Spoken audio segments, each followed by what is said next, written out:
Assalamu alaikum, everyone. Um, Welcome back to our fourth session on divine determining, Qadar. As a reminder, we are studying the 26th word by Imam Nursi. And before we started this topic, we studied angels. So, for anyone who's interested, all of our halakas are on YouTube, so you can go and check out our previous sessions. This series on divine determining is also being uploaded every week, so you can always go back to previous sessions and recap or review at any point, and you can share with others, inshallah. So, I took some notes from last week and I'll share some of those before I open it up and then we can get started. One thing that I had said last week was, I thought, oh, maybe the text can be a little heavy or something. But Dr. Yamina was reminding us that to even approach this topic, we should be in a intentional state of mind, state of heart. So I'll share the things that remained with me. So before we start asking questions about divine determining, free will, fate, of which I am sure we have many, one thing that she said, and we read in the text, is to understand and accept that anything good I experience does not come from me. So we gave the example of any number of actions that you do, it's not your own. So if I'm helping someone, it is actually not me. If I'm seeing something, it is not me that is doing the seeing.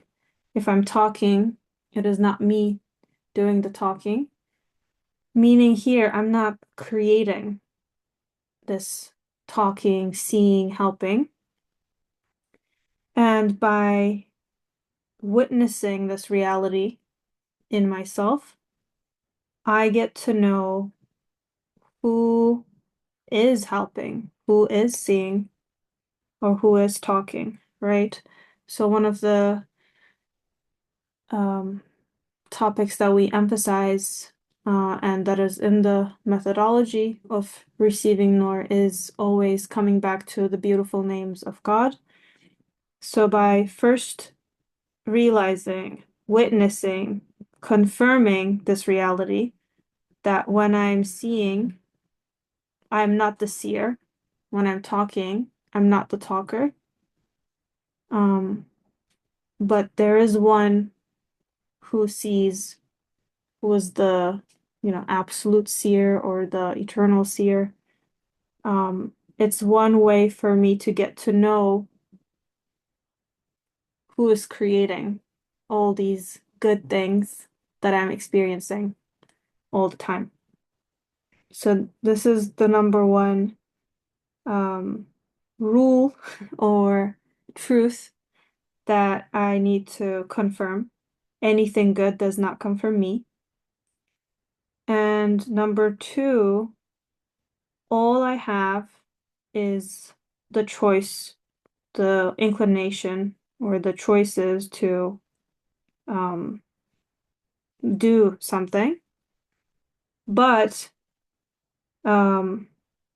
inclination to do good or inclination to stay away from bad, those things are already in me. I find them in me. So when there is evil, it is my choice. I'm the one choosing and inclining towards that evil. And we talked about how to understand evil, but I won't really go too deeply into that. But one thing we can think about is non-existence, destruction, darkness, the opposite of truth. So all of these things we are kind of putting on the other side. So first I'm giving credit to credit where it's due, to the rightful owner, to the sustainer of the worlds. And if this is what I'm witnessing and experiencing and actually confirming by looking around me, by reflecting, then the discussion about divine determining and Qadar won't be an intellectual thought experiment. So this is something that I needed a reminder for, because I think for me, I have, like, my background is in philosophy. So I immediately at this topic is just like, oh, there's so much to say and so many uh philosophical ways to look at this.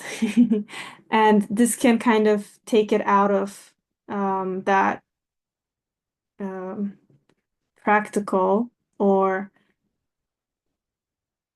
value-laden point about Qadar. Why are we even doing this study about divine determining Qadar? Because a lot of people, people who are previous halakha attendants, who are part of our group chats, and people outside that we're talking to, this was the discussion we had been hearing for a year. This is on everyone's mind. How do we understand fate? How do we understand divine determining? How does this fit into my life? So it's not some intellectual exercise, right? It's something that's very relevant to me here and now as I read the news, as I peruse social media, as I face something in my life. My belief in divine determining shapes my view of things. So once I kind of do the foundational steps, then the discussion we have here at the halakha, it won't be this purely intellectual or hard, um, workshop or something. Inshallah, we will be open to surrender, and we will know experientially that we're on the receiving end of constant bounties, blessings, and this will shape our worldview, or how we're living our lives day to day. So this is just my intro. And one thing that I think is important as intention setting for the halakha, for the study here, was, and this is something that we talk about a lot, is the way we're living now, and this is something we talked about last week, is we had a question because we were reading a part in the text where it talked about believers and unbelievers. And when we talk about believers and unbelievers, or believers and deniers of truth, it's not us versus them, right? The text is always speaking to me as I'm reading it. And so one thing we had talked about was a lot of the time, at least for me, I am unconsciously in heedlessness, right? I guess that's what heedlessness is, or neglect, or forgetfulness. I am not looking at the world or reading the signs as I'm guided to, as I'm expected to. And that, for me, is my default. My default is a shirky way of life. So the goal here, inshallah, is to consciously choose to be abd, practice the shahada, the witnessing, and change that default state so that wherever I look, I'm witnessing God's beautiful names, and my default isn't unconscious and shirky. It is awareness and seeing those beautiful names, inshallah. Okay, that's where I'll stop. And I'll open up the floor for anyone who'd like to reflect on anything since last week, and then we can get started on reading, inshallah. Sakila khair Nurbanu for the opening and the review. Alhamdulillah, welcome back to all of our friends. We hope that inshallah we see you every week as we grow and deepen together. So to complement Nurbanu's summary, mashallah, I wanted to share the takeaway that I got from Dr. Yamina's session last week. Almost the whole thing is highlighted. So all of it is important. And so everything that's important is because the Quran repeats it because we're in desperate need of it. So the ayah that Dr. Amina shared last week was wherever you turn, there is God's face. I believe Sister Isra shared the ayat. It was in Surah Al-Baqarah, one of the ayat in Surah Al-Baqarah, ayah 115 to 115. So this is not something to be taken lightly. What Nurbanu shared about our hands, it's something that's easily intellectualized. But as Dr. Yamina reminded us yesterday, we have to continue to practice and practice and practice. First, you learn about it, but once you learn about it, you have to really sit and wonder and look at your arms working in perfection. That's one aspect. The water, another aspect. You're seeing. And then she was saying different areas too. So maybe it's easy for you to see God's face in nature, but what about in your home life? What about in the challenges? What about in your kids? What about in your family? What about in your relatives? What about in your work life? What about in your own alleged own capacities? So it's something to really pause with because if Dr. Yamina shared, if we don't practice this shahada, that there is no one creating, for example, this small, cute human, or we say, like Dr. Yamina was saying, oh, this is so cute, or this is so yummy, or this is so tasty, or wow, she's so nice. And we just are saying all these things all day and consuming these words, which are, from my perspective, void of true shahada. I'm not glorifying God's face there. I am saying the things that I've been used to saying for decades now. So now here we are in receiving Noor, forcing ourselves weekly to pause, repeat, review, rewind, يعني ارجعوا, go back and look at what you say or how you think and pause and wonder truly about, and inshallah, the more that we practice. So Dr. Yamina's very alhamdulillah, practical in the way that she teaches us to be conscious of God. For me, that was very new in receiving Noor. Everybody just says, be conscious of God. Oh, you who believe, be conscious of God. And for decades, I'm like, yeah, but how?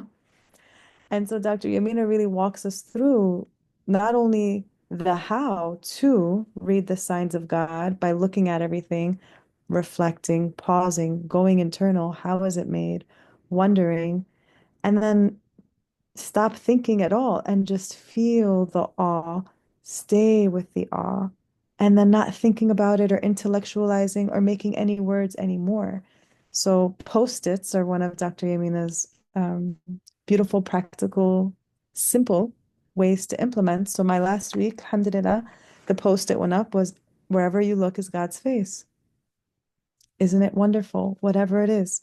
I'll just put a post-it somewhere and says that. And whenever I see it, it'll make me stop and say, am I seeing? Am I remembering? So that's a beautiful reminder. Um, so we often use phrases like, oh, that's so beautiful. The tree is beautiful. The baby's adorable. These are examples Dr. Yamina specifically gave that I myself say, so I wrote them down. Because it's as though all we're seeing is the matter itself, then we're not seeing what? The face of God. So we're not doing what? Remembering God, aka dhikr. So the ayah that Dr. Yamina shared, another ayah, was in Surah Zukhruf, that's Surah 43, ayah 36. وَمَنْ يَعْشُ عَنْ ذِكْرِ الرَّحْمَنِ. But as for anyone who chooses to remain blind, whether consciously or unconsciously, to the remembrance of Al-Rahman, the most gracious, نُقَيِّدْ لَهُ شَيْطَانٍ فَهُوَ لَهُ قَرِينٌ. Then we assign to him an enduring evil impulse to become his other self. That to me was, whoa, striking and extremely worthy of pause, because it's whenever I am not witnessing, making shahada of his rahmah, of God's love, of this incredible grace that softens the heart. You can see people, I'm going to get emotional. Allah yarhamu rahmatan wasi'a. A brother from Gaza, Khalid Nabhan, Abu Diya. But there are people that are truly Ibad ar-Rahman, and you can feel it in their aura. And their aura is so much filled with rahmah that it truly moves the nation. And how do they arrive at this? It's through being in the presence of ar-Rahman and really being filled with this rahmah. So it's noble work. It's the prophetic legacy, and it's what we are learning, and it's something to take very seriously. And so I just want to pause there, and remember that anything that takes us out or away from dhikr ar-Rahman is shaitan. And that's how my notes end from last week. Anything that takes us away from his beauty, his grace, the haqq, the reality of who our sustainer is shatana. Dr. Yamina reminded us.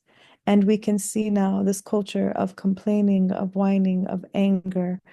Dr. Yamina shared, and it was very striking, but like this just vast culture of not taking anything sacred, just the way people dress and the way people move and the way people talk and the way it is. It's a sweeping, destructive culture, and destruction is very easy, which makes the onus of responsibility on us, students of the Quran, studying the text of Imam Nursi rahimahullah rahmatan wasi'a with our beloved Dr. Yamina, who volunteers to share weekly for over a decade now, how to deepen and cultivate and nourish this relationship with Ar-Rahman such that we can be receiving this light and emanating it, because the world is truly in dire need. And the final thing I'll say is نُقَيِّدْ لَهُ شَيْطَانٍ فَهُوَ لَهُ قَرِينٌ. Whenever I am turning away or blind to the dhikr of Ar-Rahman, then there is this shaitan in my, yani that I'm listening to. And so istighfar, Dr. Yamina, I don't know how many times emphasizes istighfar, istighfar. It's gratitude, awe of God, and istighfar, istighfar, istighfar. And we are in dire need as a whole just nation, a whole being, a whole humanity of istighfar, inshallah. So Bismillah.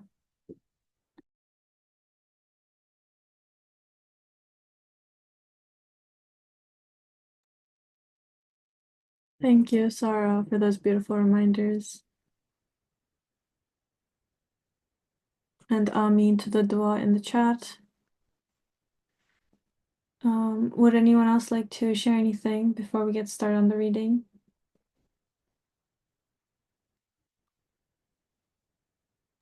Assalamu alaikum, everybody. Saira here. Jazakallah khair, Sara. And Nurbanu. I think what comes to my mind is not having the choice, because Allah subhanahu wa ta'ala says that I want you to be easily, um, uh, going through life and not having hardships. At the same time, he tells us, and I am going to test you. So if you were to be like devil's advocate, you would say, Allah subhanahu wa ta'ala, but this is not fair. Because on the one hand, you're telling me that I am going to be uh, free at will to do whatever I want. And then on the other hand, you're telling me, but you're going to try me. And I think often, as Sarah, you said that the fleeting culture of this world, everything is instantaneously gratifying and just selfish and destructive, obviously, because the transaction is taken literally at the face value.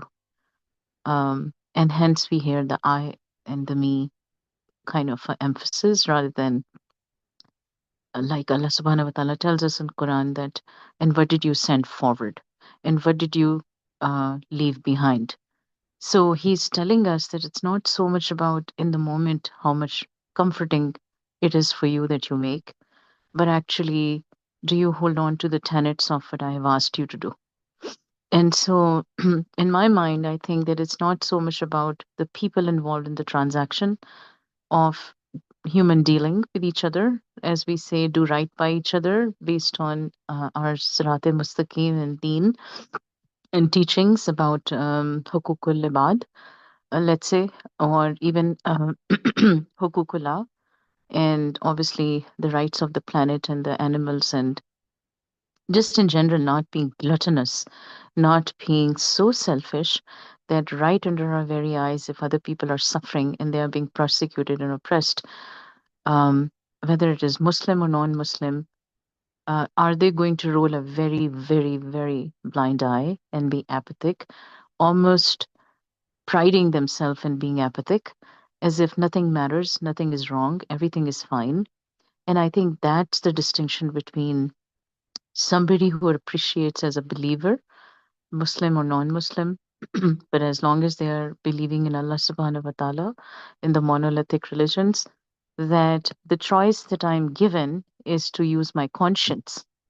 And if I have an intact conscience, then it is a very obvious choice for me that I'm not going to partake in anything that is selfish, and I'm going to do right by what Allah subhanahu wa ta'ala's ask is of me as my Rabb. And that's then, I think, starting from recognizing Allah and only Allah as the only Rabb, and then going down the line for every aspect of our existence, um, living by the tenets that Allah subhanahu wa ta'ala has given us. In the That, second point, he says, yeah, sorry. everyone feels a power of choice in themselves. Everyone intuitively knows that existence of such power of choice is there, but knowing the nature of a thing is not the same as knowing that it exists. That's true. Because I think there is a Greek example they give in one of the philosophy in Boston College.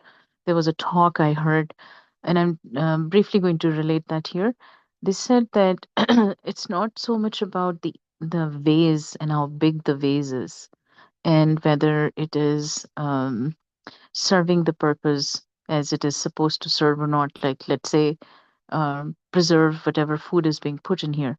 But the emptiness of the vase also serves a function, which means that one day it's going to be filled with olive oil or, some sustenance, water. And so we don't realize that the trials and tribulations, when they run us empty, um, so to speak, about why other people have what I don't have, or it is taken away by Allah subhanahu wa ta'ala's will from me, and then I'm realizing that I'm that much more deprived. But at the same time, I'm still held to the same level of accountability, that just because I have something missing in my life doesn't mean I'm going to go around stealing it from others. And a lot of time, when you look at people who cut corners or in human dealings or even country to country interactions, we see unfortunately in the world the the the back and forth between good and not good, um, is quite palpably viewable, sensible. We can sense it. We can feel it even before a transaction like that is happening because the way the wording is, the way the emphasis are, the way the interests are spoken about, the way the truth is hid. The the other day I was thinking that can people misplace God? Can people skip God? The language that I hear from teenagers often, I want to skip this. I purposely misplace this so that I don't have to deal with it.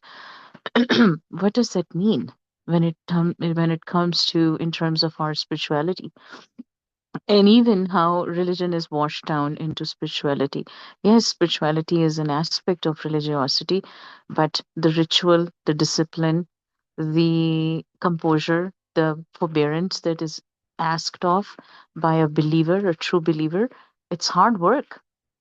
And hence that's why Allah says even in Quran that most of them are not going to be grateful. Most of them don't care. Most of them are not going to understand. Allah knows this already. He told us that already.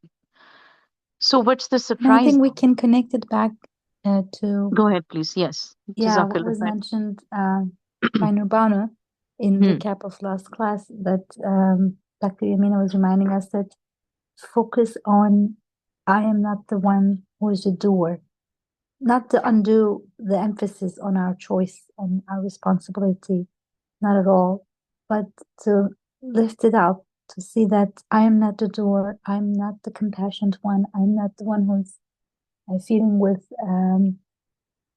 frustration when I see injustice. Uh, I'm not the one who hears. I'm not the one who processes. Again, not to say we don't have choices in the way we perceive things, but to in a very fundamental level, a lot of the things that I attribute to myself is actually not in my hand at all. I open my eyes and I see. I open my eyes. I don't even know how I open my eyes. A friend of a friend had his family member had the problem that the uncle couldn't lift his eyelids. He had to have a very special operation done because he couldn't lift his eyelids. Even lifting your eyelids, so many nuanced things are happening for me to lift my eyelids, and that's I'm not the door. And that emphasis, actually, Dr. Yamina emphasizes in the last two classes. Especially. And then this past week, from time to time, this occurred to me, and it was very lifting the burden, because one of the things I think challenges us when we want to go with our fitra, what is already put in us, the inclination towards truth is to say, well, but it's hard to follow through. It's hard to kind of complete this. It's hard to go there.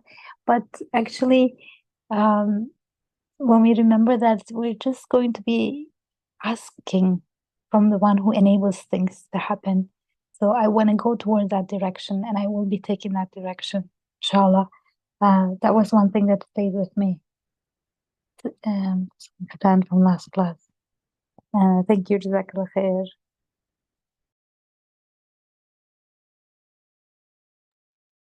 Thank you, Syra. Thank you, Israbla.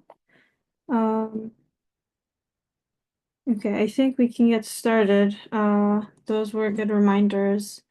And again, we want to and we need to consciously choose to practice what we want to become our norm or what's normal to us. So as we meet every week, this is just 1.5 hours out of your week. That's with us as a group. So to continue the practice throughout the week, that's something that each one of us has to cultivate on our own. And if you guys remember, we talked a lot about this. And as Syra reminded us, what are we sending to the next creation? This is what's important, right? So with the last session on angels, immortality, resurrection, immortality of spirit, we were looking at how we all want eternal happiness, permanent happiness. Good things are only good through that permanence. So this is the real problem of our lives that we want to solve. So as we study different things here with receiving Nur, at the halaqah, obviously there's abundance and barakah that we're all gathered on Tuesday evenings. But between each Tuesday, we should all, inshallah, make a intention to keep that practice. And, Sarah reminded us of the sticky notes, or you can do reminders on your phone. Whatever it is that works for you, find a practice that you can consistently come back to so that we can change our norm or what we're doing unconsciously, so that we are conscious of being always on the receiving end of blessings and ihsan, inshallah. Okay, let's start reading, and we'll see where we're going with the text here. So we started the second topic. Bismillah. Bismillahir Rahmanir Rahim. Allahumma salli ala Sayyidina Muhammad wa ala ali Sayyidina Muhammad. I'll just do the question and answer here. Second topic. This is a subtle scholarly discussion intended for scholars. If you say, how can we reconcile divine determining destiny with free will? The answer has 7 aspects. So we read the first and second last week. The first one was we might not know the nature of free will, but just because we don't know its nature doesn't know that it doesn't exist, or that having free will and divine determining are not compatible. The second aspect was the fact that everyone feels a power of choice. So this is intuitive and experiential that we all can confirm. This morning, when I woke up, when you woke up, you chose what to eat for breakfast. You chose when to drink your water. You chose what to wear. There is this action, this experience of making choices, and it is something that you confirm every day, every time you make a choice. So this is something that we all intuitively feel and can confirm the existence of, but its real nature may not be knowable to us. This lack of knowledge, we said, does not indicate that it doesn't exist. In fact, I think if I am remembering correctly, Dr. Yamina said this is actually how it is for many things in our lives. For example, we don't know the real nature of electricity, but we know that it exists. We use it. It's very functional and foundational to our lives. But its real nature or essence, we don't really know. So again, just because we have this gap in knowledge doesn't mean that it doesn't exist. Okay, so we'll start here at the third, and then we'll keep going from here. Third, power of choice is not against divine determining. Rather, divine determining confirms the power of choice. For divine determining is a type of divine knowledge. Divine knowledge pertains to our free will, thus it confirms free will, does not cancel it.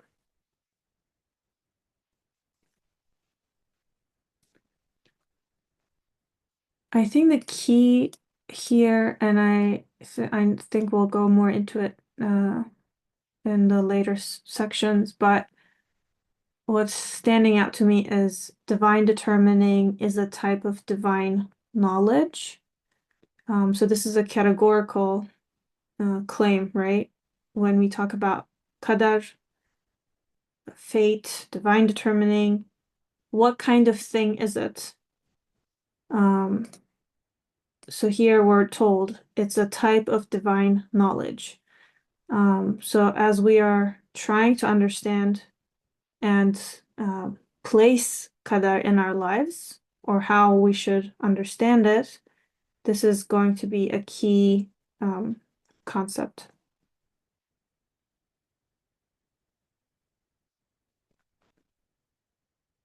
Okay, let's see. The fourth. Divine determining is a sort of knowledge. Knowledge is dependent on the thing known. That is, it knows it as it is. The thing known is not dependent on knowledge. That is, the principles of knowledge are not the base on which the knowledge directs the thing known with regard to its external existence. Rather, the essence of the thing known and its external existence look to the will and are based on power. Also, pre-eternity is not the tip of a chain reaching into the past, which should be considered the end point in the existence of things and a source of compulsion. Rather, pre-eternity holds the past, the present, and the future all at once, looking at them from above like a mirror. In which case, it is not right to imagine an end to past time which stretches back within the sphere of contingency and call it pre-eternity, and to suppose that things enter that knowledge of pre-eternity in sequence, and that oneself is outside it.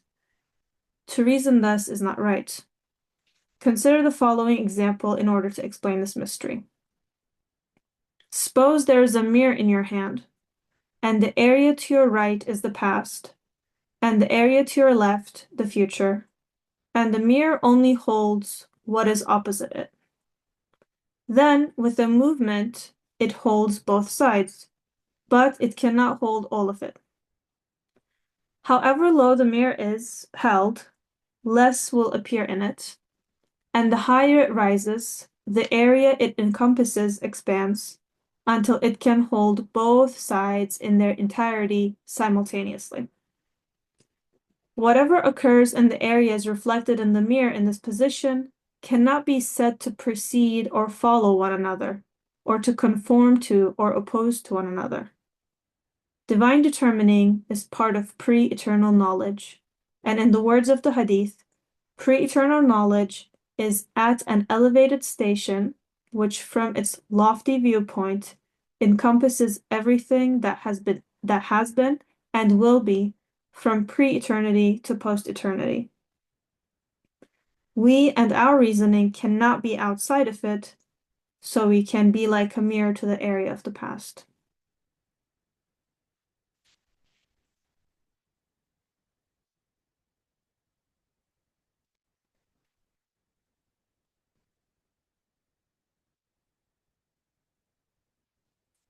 Okay, I think before we move on to the fifth one, let's stay with this a little bit. Before I ask Dr. Yamina, would anyone like to pose any questions or comments?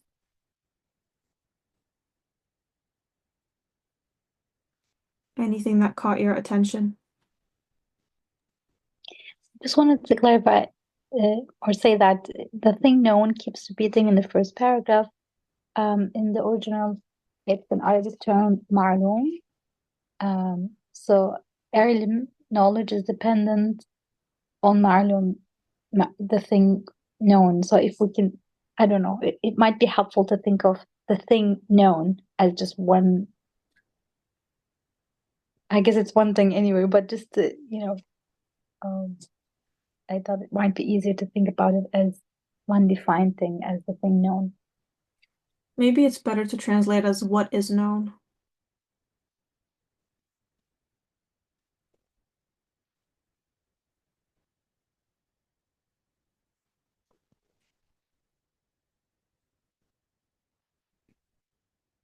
Okay. Dr. Yamina, would you like to expand anything on this fourth aspect?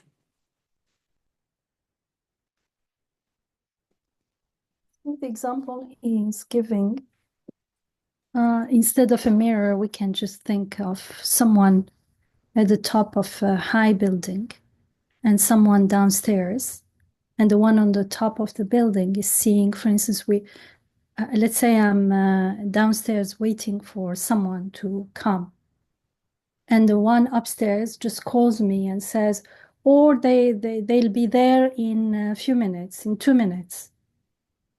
And for me, it may be like, how do they know? It's because from up there, they see that they are coming. So he's saying, the person up there, we cannot say that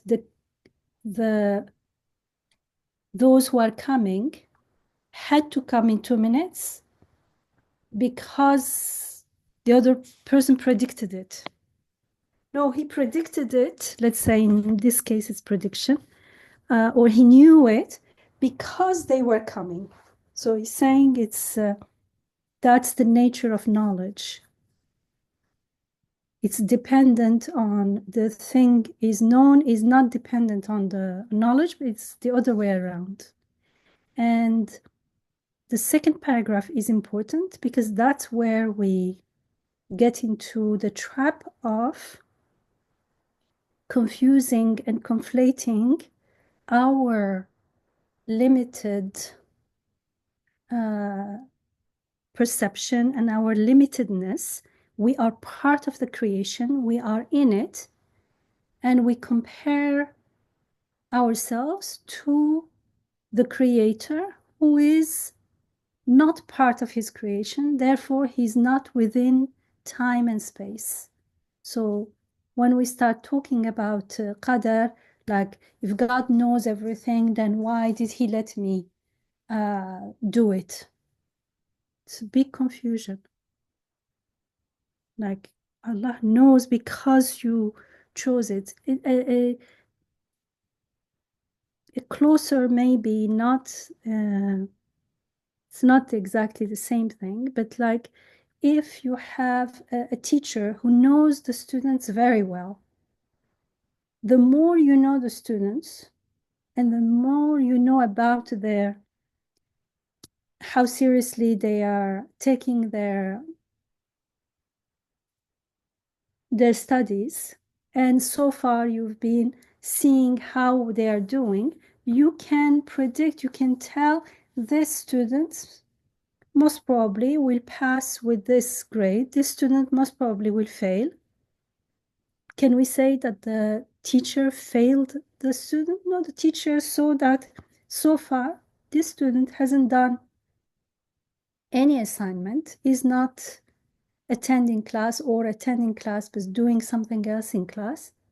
So the teacher's knowledge is based on the choice of the students and not vice versa. I think that's why he's saying that as far as we're concerned, Qadar looks to knowledge. He's not saying it is knowledge, he's saying it is a sort of knowledge. So if we want to understand, I think the second paragraph, the third paragraph, I think the example, I think that's easier to understand.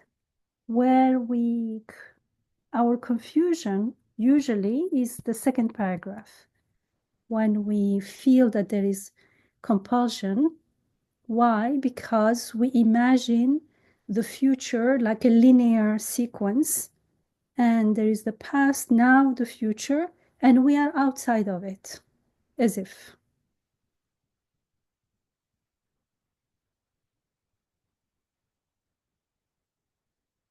If there is any question or if everyone is following, we can get to the fifth, inshallah. Bismillah. I just want to share that I used to think about this when I was a child sometimes.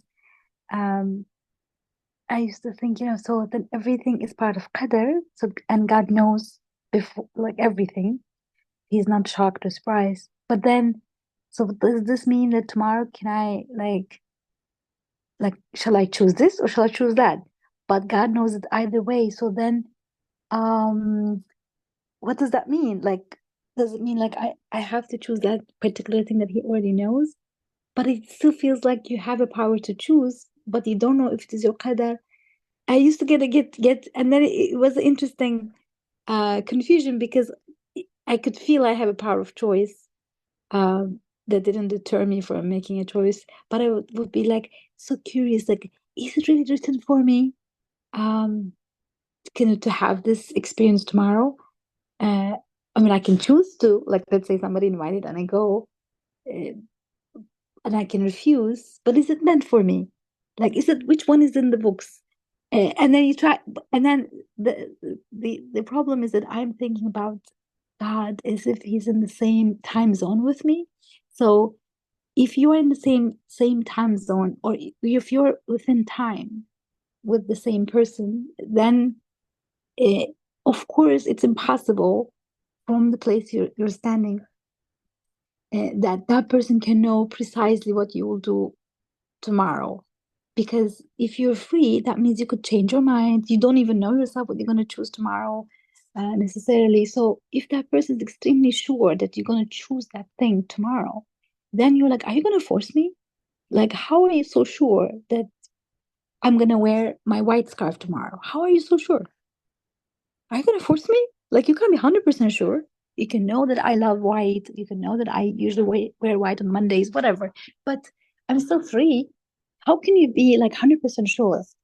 Are you going to force me? Like, how? Because in the within the same time zone, as creatures, we cannot know what the other person's free choice is going to be, 100%, because it's future for both of us. But then um, the mistake is to think that, as you said, as if God is in time with us, and going through past into the future with us. But it isn't that. It isn't like that.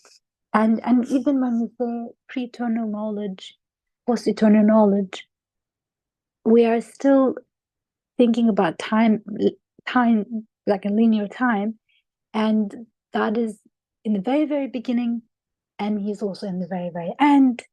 And then how does he know what's going to happen in the middle from the very, very, very beginning? And it gets confusing. And this mirror is helpful because then in the mirror example, you realize that because I am within time, there is, this event happened first, this event happened second, this event happened third. But then if it's like a mirror, like divine eternal knowledge is like a mirror holding all of it from above, then there isn't like a stream that's just a picture, as if you just took a picture that is my life, that I'm choosing X, Y, and Z, and all of it is seen at the same time. Of course, as a creature within time, I can't imagine being outside of time, but I can confirm that the one whoever is creating the flow of this reality and this time can be beyond it and can know without having to go through past, present, future. And then so that whole dilemma of, but what if he knows future beforehand? That question just dissolved. There is no beforehand. That's just, knowing, beholding, not before I do the act, but after. There is no before and after from that eternal knowledge perspective. Another metaphor that has been given is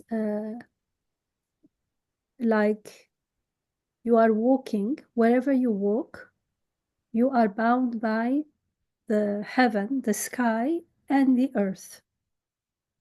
That's Qadar. Whatever you choose, wherever you choose to go, you are still in the world. So whatever you choose, it is Qadar.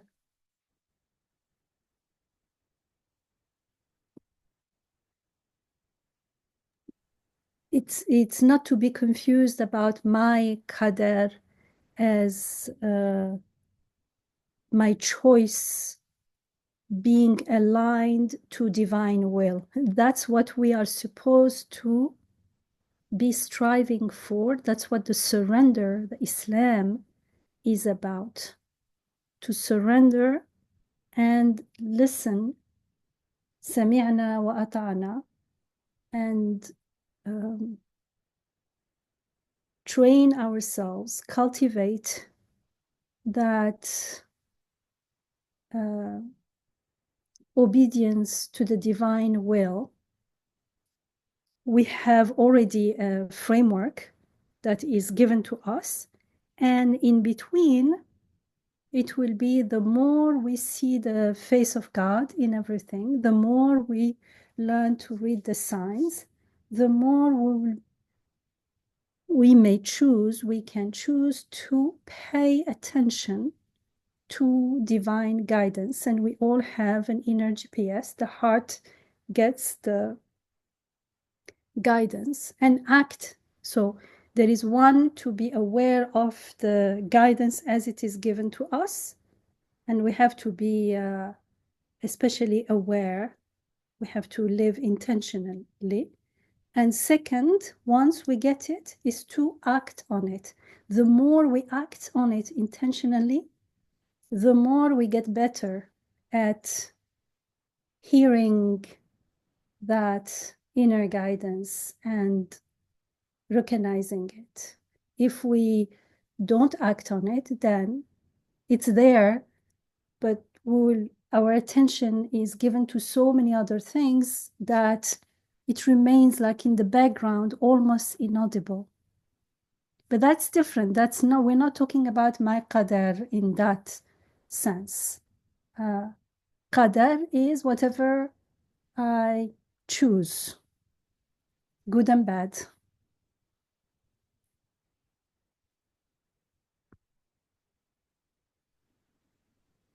Okay, so I have some questions.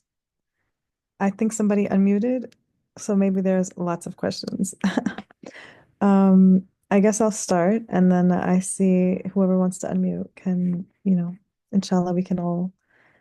So I think what's confusing me is that we're using the word qadar, but in English there's just different representations of of divine determining predestiny. There is So no predestiny and no well, there is. It's not 100%. And Maybe destiny is a easier word for qadar. yeah, Destiny. without predetermining, because there is no determining in the sense that we imagine that it's determined and I have no choice. Lots of things are determined. Where I was born, how I look, how I grow up, lots of things are determined. It's like we are determined, we have been created as human being, for instance, in this family, in that geography, but together with that, we are given a tiny bit of choice. Our irada, our will is very, very limited. It's only choosing from given opportunities. So we choose and it is created accordingly for us. But that choice makes huge difference in our life. It's a tiny choice, but it has huge consequences. So it's very important. okay, so thank you. So there's no pre because that goes to God is the creator is beyond time. So it is just divine knowledge, which I understand. Divine knowledge means this being is beyond time and space and knows what has already passed from his perspective. We are seeing it in a time dimension, so second by second, hour by hour, day by day. So I can understand why there's no pre in reality. But there is, for example, the way I look or what parents, where I was born. So are those things, are we using the word qadar to describe those things that I have no choice? Those are that are determined. Is that also called qadar for clarity?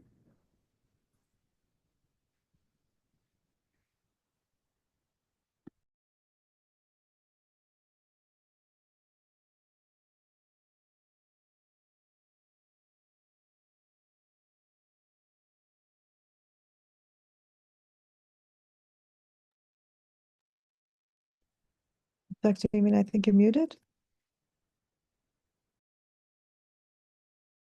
I think if we wait, things will get clearer, because otherwise we'll start discussing things without, how do you say?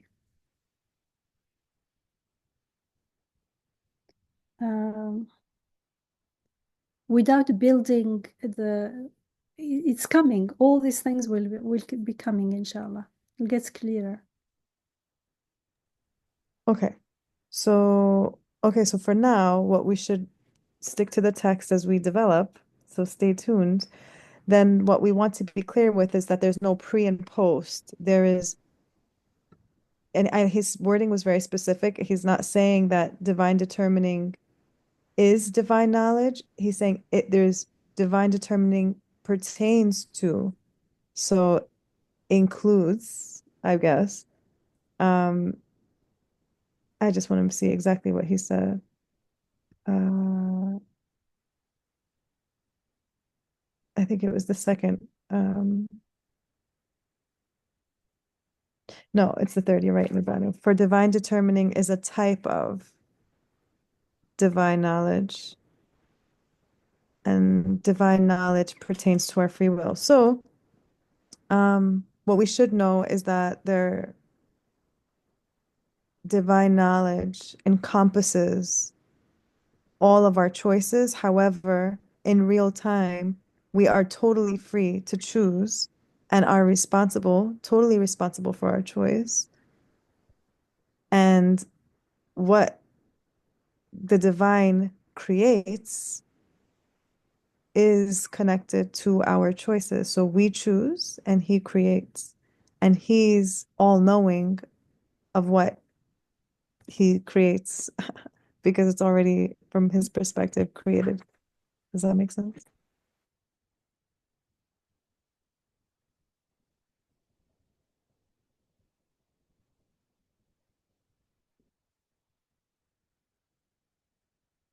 Yeah.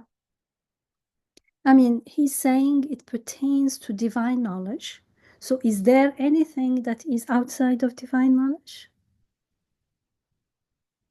No. True. Mm-hmm. Okay. Mm-hmm. Yeah, okay, that makes sense. Mm-hmm. And we can pause here for other questions now. I'm sorry that I went first.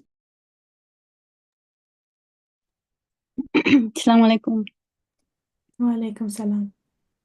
I don't have a question, but the way I understand this Qadar is by the hadith.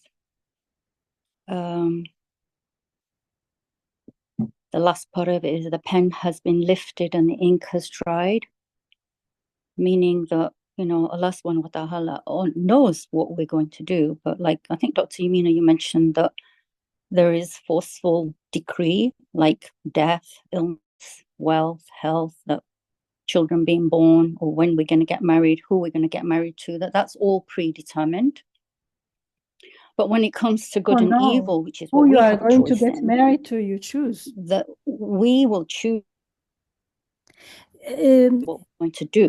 Qadar always looks to what we view as future, because if it's already done, it is qada. It already happened. So it's called qada wa qadar. Qadar means, as far as we're concerned, it hasn't happened yet. If it hasn't happened yet, it means there is always room for choice. It hasn't happened, but Allah has already written what's going to happen.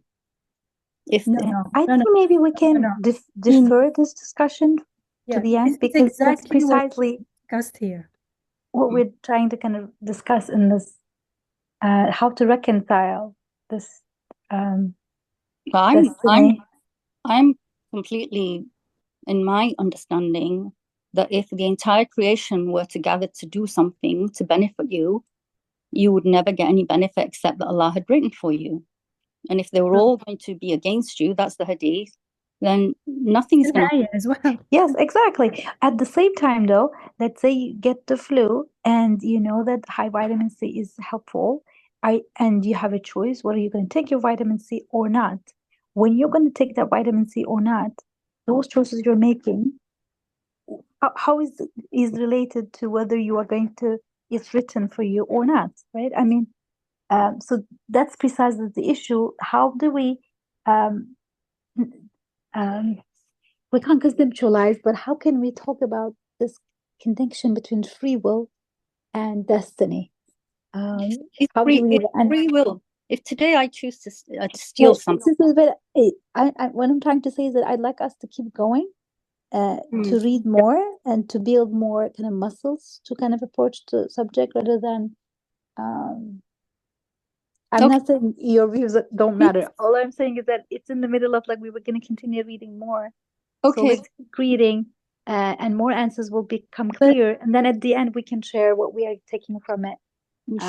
That might be Before we carry on, I think Zubaydah has a point in that, yes, because our choice, that's what was made in the first point.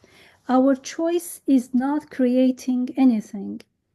It's asking for Allah to create in a particular direction, so that everything, even if I want something, and if Allah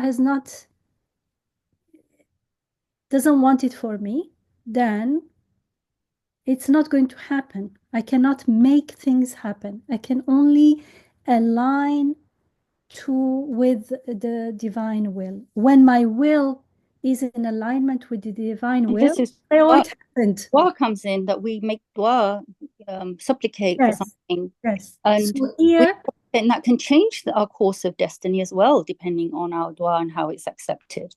Yes. So our choice is also a form of dua. And the question here is not that Allah is not creating everything. It's if Allah creates everything and knows everything, where does my choice fit in this? So what you said is correct.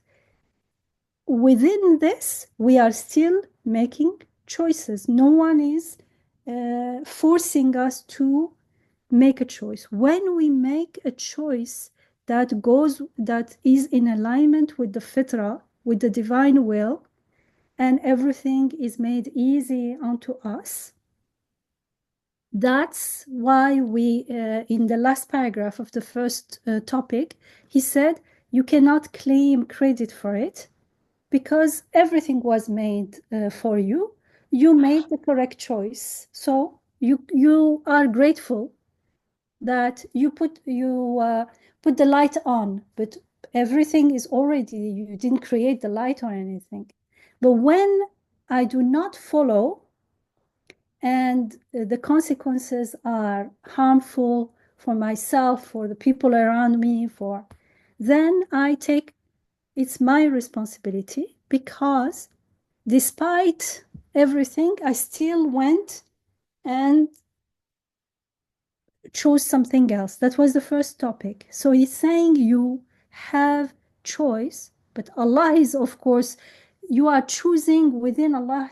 Allah is creating everything, like in the house and the electric system, and you choose to put the light on or off. So someone is saying, if he created everything and he knows what I'm going to do, so am I choosing to put the light on and off? Yes, you are. He's saying there is no contradiction between the two. So what you said is correct.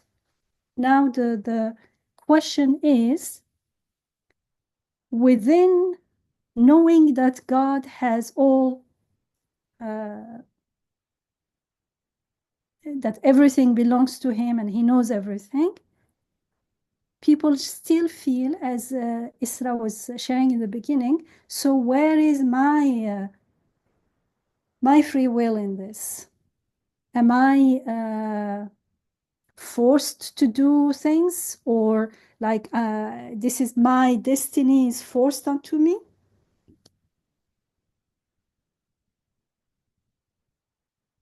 So this is what we are trying to understand, that for instance, someone is born into a wealthy family, someone is born into a very poor family. Someone may say it's predetermined, I am poor, finished, I'm going to stay like this, I have no choice. But in fact, it's not true. Yes, someone is already wealthy. There is, of course, lots of other points here. I'm taking it only from the perspective of Qadar, because there is our limited free choice, because we are not in this world to be wealthy or poor, but what to do with it. Someone is wealthy but ungrateful. The other one is poor but grateful and surrendering. But still, here, free choice means the poor person can make choices that make him wealthy, just for the sake of understanding the power of this very limited choice. And the rich, the person who is born in a rich environment, can make choices that bankrupts him and he ends up with nothing. You can make, how do you say, compare this to anything we are born with, just to show that there is no determining in as far as the purpose of our life is concerned. Not as far as how I look, the color of my skin, because that's not what matters in life. As far as what matters in life is concerned, that limited, tiny free will that I have to choose makes a huge difference, paradise or hell. I think if we understand this so far, this is all about how to reconcile our free choice with Qadar. Let's just keep the word Qadar. And it's true that, as Zubaydah shared, that, yeah, Allah creates everything, He knows everything, and that's true. How do we reconcile our free choice with all this, inshallah?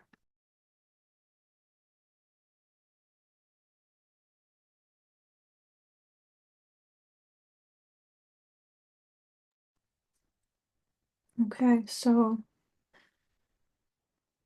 keeping all this in mind, let's go on to the fifth, and I think it'll deepen the conversation a little bit. Bismillah. The fifth, divine determining, pertains to the cause and effect simultaneously. That is, this effect will occur through this cause. In which case, it may not be said that, since so-and-so's death is determined at such and such a time, what fault has the man who fired the rifle through his own choice, for if he had not fired it, the other still would have died. Question: why may it not be said?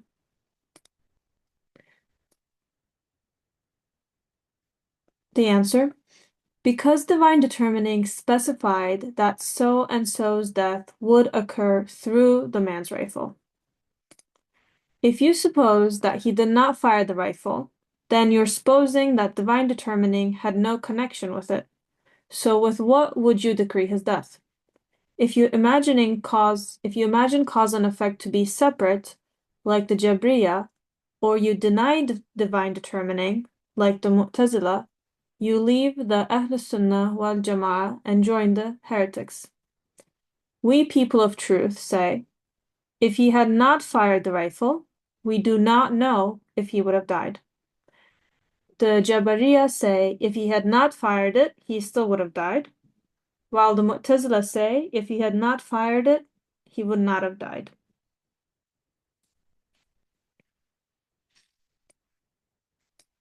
Okay, so this is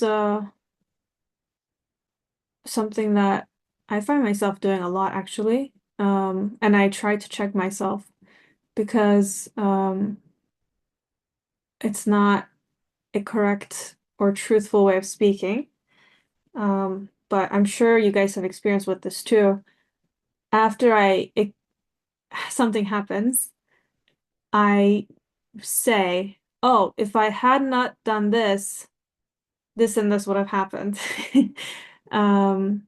Or just the opposite, Even if he hadn't done it, it still would have been this way. But actually, I have no idea, and I have no way of accessing that knowledge. So the question here was, or the fifth aspect was, divine determining pertains to the cause and effect simultaneously. So what is in Qadar is when we see an effect, for example, this person will die by getting shot. The getting shot is part of the death that is in the divine determining or in the divine knowledge. So we can't compartmentalize or separate them, right? So here again, it's saying it may not be said that since so-and-so's death is determined at such and such time, what fault has the man who fired the rifle through his own choice? For if he had not fired it, the other still would have died. If we only think of the death as part of Qadar, so for example, let's say I will die tomorrow by getting shot. Inshallah not. The person, if I think about it this way, who shoots me would have no responsibility, right? Because it was determined that I was going to die tomorrow at that hour, and I would have died anyway. So it gets rid of that responsibility or blame or free choice. But here we have two schools of thought that is very succinctly summarized with the Mu'tazila and the Jabariya. So one of them is looking at cause and effect as having some sort of creative power, and the other one is only looking at the effect without the cause. But at the beginning, we're saying divine determining pertains to the cause and effect simultaneously. This is why we can't say, oh, we can't do the counterfactual. This would have happened if I hadn't gone there. This would have happened if he had come here. We don't know, because whatever did happen, cause and effect were fated or known together simultaneously, which is very nice. Because Allah creates through cause and effect. That goes back to the beginning and to whatever we read. We said at the beginning that this is for the believer, and the believer is the one who finds God in the cause and effect. The relationship and the connection between the cause and effect is the ayah, is the sign that is proclaiming the beautiful names of God, that is glorifying God with his name, that is making the shahada. So if we say, as you said, the Mu'tazila, for them is the cause is creating the effect. And where is God in all this? God started it all. That's not the God of the Quran. And the Jabriya is also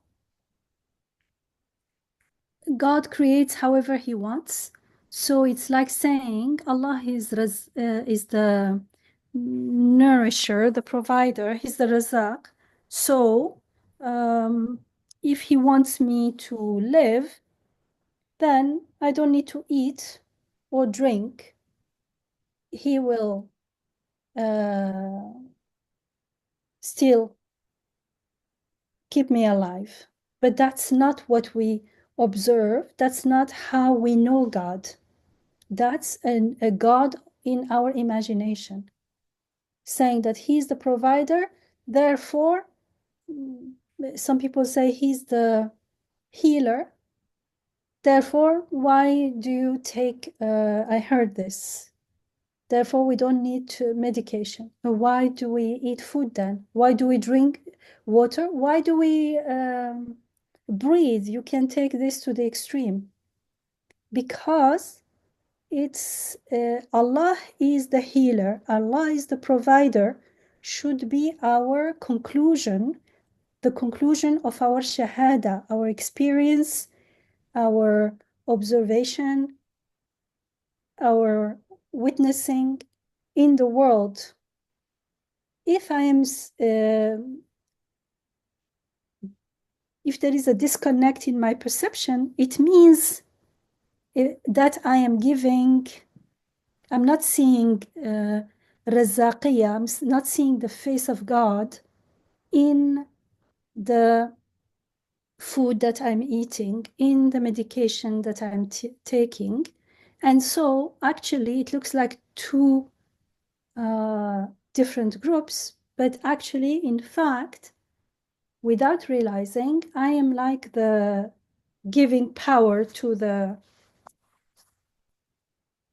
two causes as well, because I'm not, although I'm saying it's all from God, I'm seeing them as divorced from each other, disconnected from each other. But as you said, Nurbanu, we do this all the time, and it's related to the last paragraph of the first topic. Sometimes we say, sometimes we act like the Jabriya, and sometimes like Mu'tazili. Sometimes we say,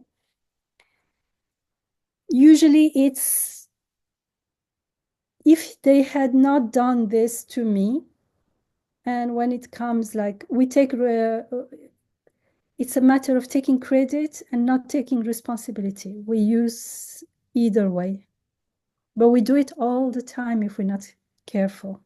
And if you think about it, you can find many ways that we make this claim. We don't assert it maybe in words all the time, but it's how it feels. If only I had not done this, this would not have happened. Or if only, or anyways, it would happen. It was going to Yeah, I happen. think the context is extremely important, or the way we're using these, because sometimes we The think if about, word, the if only is the trick of shaitan. yeah, there's a Because hadith we go like into a that. circle and we think we have control sometimes. If only I didn't, if only I didn't do that. You know, I got into a car accident and I was going late for Jummah one day. And I was like, oh, if only I'd stayed at home and prayed. No, I was meant to go out, have a car accident, experience it. And while I was still bummed out by it, I was then brought back to my senses to say, Alhamdulillah, I'm not injured. Alhamdulillah, Allah meant this for this to happen. Alhamdulillah, it's not as bad as it could have been. But if I was stuck in that, if only that fell in front of me, if only I didn't move in that lane. And Alhamdulillah, can you imagine all these years? It's not happening every day. We take it for granted. Yes. We're going safely. So the if only is a if in our culture, our language, our deen. We have to remove that word when it comes to events that happen, because this is, I think, shaitan's if only you did this. and we're stuck in that then, regretting, remorsing, feeling we have control. We don't sometimes. Exactly. And also, It also for others, we say, if you had not said this to me, I wouldn't have gone and done this and that. And when we don't want to take responsibility, we want exactly. So that if only blame others.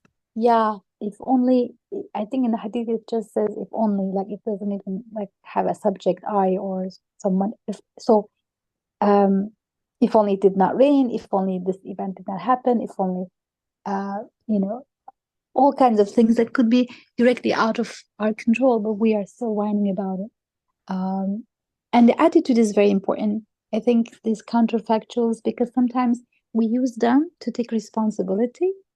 Sometimes we use them to evade responsibility. So it really depends on how we're using it. Because I can We say, don't well, take responsibility, we blame. We use them when we blame. yeah, but sometimes we can also use it to, take responsibility, right? I mean, I put 2 eggs instead of 5, so then, the cake turned out to be this way.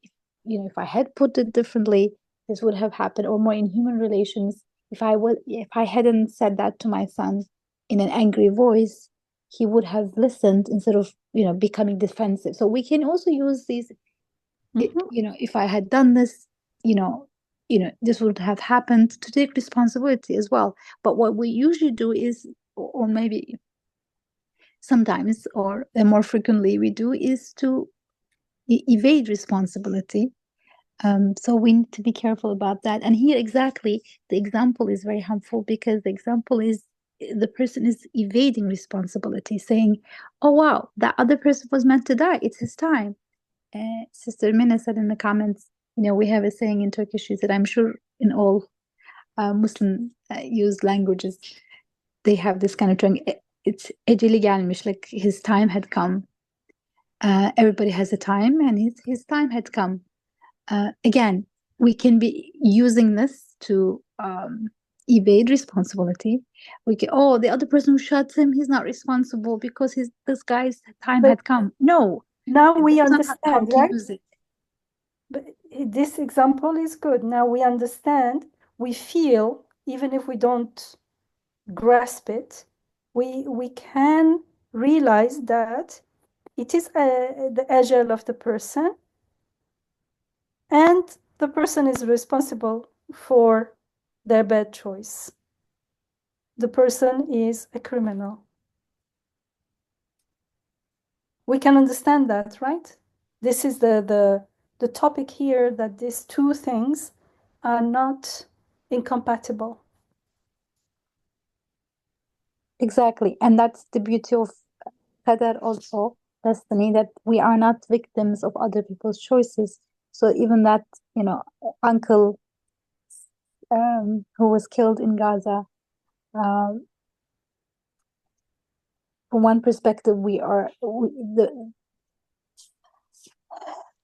the army who did it is wicked and has committed one more murder.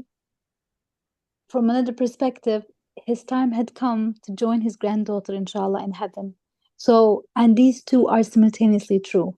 And in this case, to use counterfactual, is going to try to separate the two. Oh, he was meant to die, so why do we blame, Israeli sniper for this, or Israeli bomb for this? No, because if you're going to talk There is about a this, murder, there is a murderer. yeah. So there is the two are at the same time. His time had come, and so and that's very beautiful, because nobody can cut short somebody else's life. His time had come. Yes, at the same time, we can't just write it off, saying, "Oh, the other person doesn't have responsibility." His time, his come is only after that we know. Yeah. How do we know his Person time has didn't come? know. Once he departs, we know. Yeah, the person. Before that, you can't go around and shoot, astaghfirullah, in school shootings. You just shoot around all these kids, and then if they die, it's not their, it was their time. No, astaghfirullah, no, that's not how. Um, Because only Allah knows. yeah, It's yeah, un- yeah, yeah. And there was a question about Jabriya and Mu'tazila. It's a whole kind of topic on its own. But very quickly, Jabriya was the first school that actually emerged in trying to think about free will and destiny. And theology. this school died out because what they were saying was very unreasonable. They said because God creates everything, God also creates your choices, your actions, then you're not responsible. Um, the school did not survive. And then Mu'tazila was one of the schools that responded to Jabriya that emerged, and they said, no, we do have responsibility for our actions, and but they went to the other extreme. They said, well, we create our own actions. That's why we're responsible. And then what becomes clear is that it's both. That God creates everything, as Veda was saying, we're not in control. God is creating everything. Nothing is happening without God's will and power. At the same time, we have free will. Um,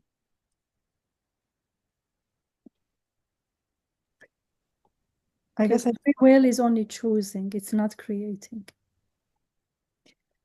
and I know we're at time, and Urbano's good with time, so we can save this question for the beginning of next week. But if we can extend time just by a minute, Urbano, because I'm Yeah. not good with time. So the part where he said what the people of truth will say is that if he didn't fire the rifle, we don't know if he would have died. For me, that felt like a relief. Um, because I mean, more personal stuff, but there's a lot of people that I love that have died. And a lot of people, like the sister said in the question, Mine, yes, this is his ajal. He was gonna die regardless. So if it wasn't this, he would have gotten this or that. So, but I'm like, but how do you? Something about that didn't sit well with me. Like, how do you know? Like, I don't know. I really Salam. feel that. Mm-hmm. Wa alaikum May I salam. chime in? Sure. So I've been reflecting on everything that everyone's been saying. Well, one of the things that's obvious to me was like with the Jabari and Mu'tazila was that they're in a way making claim to know something about the unseen, whether this person would have died or not died. Whereas the Ahl Sunnah wal Jama'ah were saying we don't know because it's a matter of the unseen. Only Allah Azza wa Jal knows the future and what would have happened. That is one of the main differences that I see. And then as for That's Qada and Qada, I mean, this is like a vast, very deep topic that most scholars wouldn't even, it's just not even something really to delve too much into because most people can't really fully comprehend it. And I mean, we have free will in that Allah Azza wa Jal has given us the tool to make decisions and take actions, right? That's our limbs, our hands and feet. He's given us intellect. He's given us sight, hearing, right? He's given us our qalb to, we think with the heart, not just with the mind. And he's given us guidance. So we have all of this to make decisions. Now, with that, obviously, we can make a decision. We can have 10 options, but we don't know which one is khair for us. Only Allah Azza wa Jal knows what would happen behind those 10 options. But what happened if we chose the first, second, third, fourth? Only He has full knowledge which would be good for us, which one would be khair or harmful or anything, right? We don't know what would happen, but He has full knowledge. And because He knows us so well, He knows which option we would go with. Right, so we can say, okay, I'm going to go with option 5, but Allah Azza wa Jal already knew you were going to do that. It's not because he knows us well. It's because he knows what we are going to do, because divine knowledge is not limited by time. He's outside of time. So it's nothing. He No, knows us absolutely. very well. Sounds like human being knowing each other well. He knows No, exactly. I don't mean it that way. You know how we're told that Allah subhanahu wa ta'ala is closer to us than our jugular vein, right? That's supposed to give us an idea that, yes, he is not contained within time or space. He is beyond that. And this is all a creation. Time is a creation. Allah Azza wa Jal cannot be contained in any place or any location. We know that. That's part of our aqidah. But So he knows already what so far, decisions we're going to make. so far, all is correct. I will add only one thing that makes it relevant to us here and now. Whether we call Mu'tazila or Jabriya, whatever, it doesn't matter. These two stands, we take them every day. We do this. It is not, what you said is correct eventually, that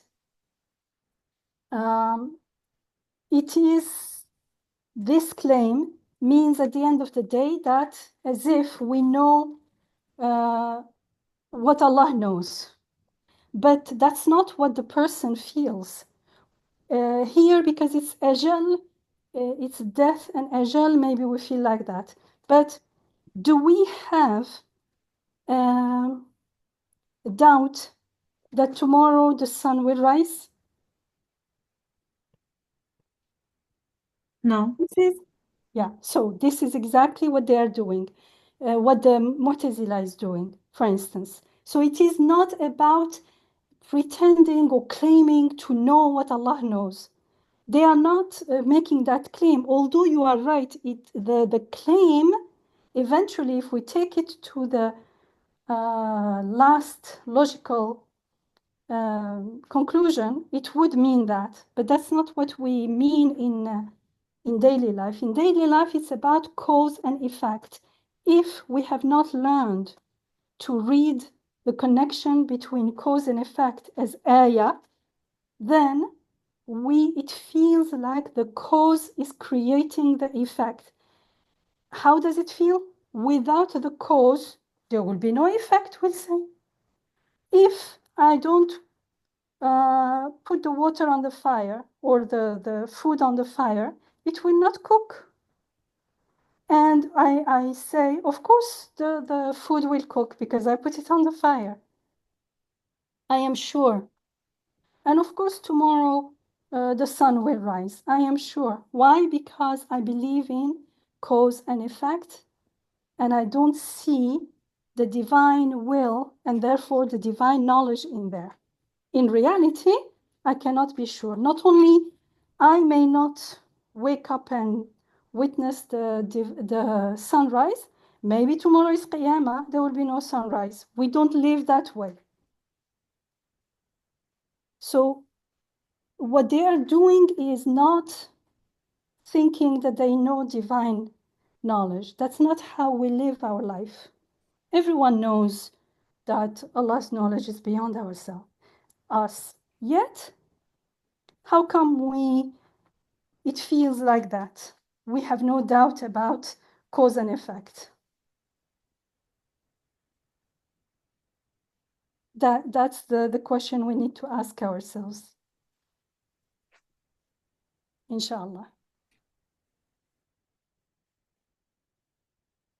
So this is not about like very scholarly, deep philosophical things. This is about the examples he's giving are about our daily life.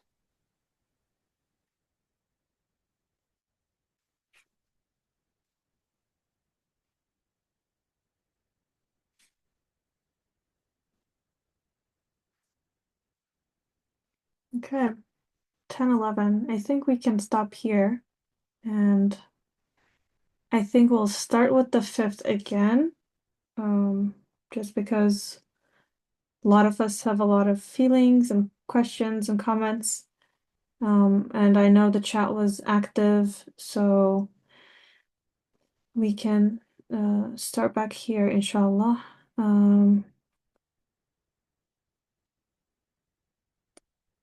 Let's do the dua and then I will stop the recording. Let me put a flag here.